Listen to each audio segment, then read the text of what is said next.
হৃদয় Taskin Liton Asia কাপে কার ইতিহাস গড়বে আজ? এশিয়া কাপের উত্তপ্ত লড়াইয়ের ঠিক আগে এক অদ্ভুত সমীকরণ তৈরি হয়েছে। শুধু জয় পরাজয়ের হিসাব নয়, ভেসে উঠেছে নতুন কিছু রেকর্ডের সম্ভাবনা। প্রশ্ন হলো, আজকের ম্যাচে কে ইতিহাস লিখবেন? প্রথম নাম লিটন দাস।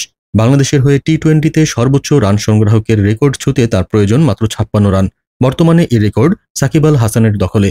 আজ যদি ব্যাটে রান ঝরে, ইতিহাসে জায়গা করে নেবেন লিটন। অন্যদিকে তরুণ তাওহিদ হৃদয়ও দাঁড়িয়ে আছেন বড় এক মাইল ফলকের সামনে।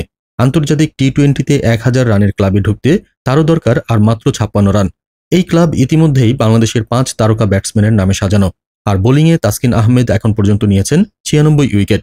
আজ যদি আরও 4টি শিকার করতে পারেন, তবে সাকিব মোস্তাফিজের পর তৃতীয় বাংলাদেশি হিসেবে 100 উইকেটের ক্লাবে প্রবেশ করবেন তিনি। প্রশ্ন হলো, শ্রীলঙ্কার বিপক্ষে এই গুরুত্বপূর্ণ ম্যাচে কে আগে মাইল ফলক ছুবেন? আর যদি তিনজনই ইতিহাস গড়েন, তবে কি তা বাংলাদেশের জয়ের সাথেই যুক্ত হবে?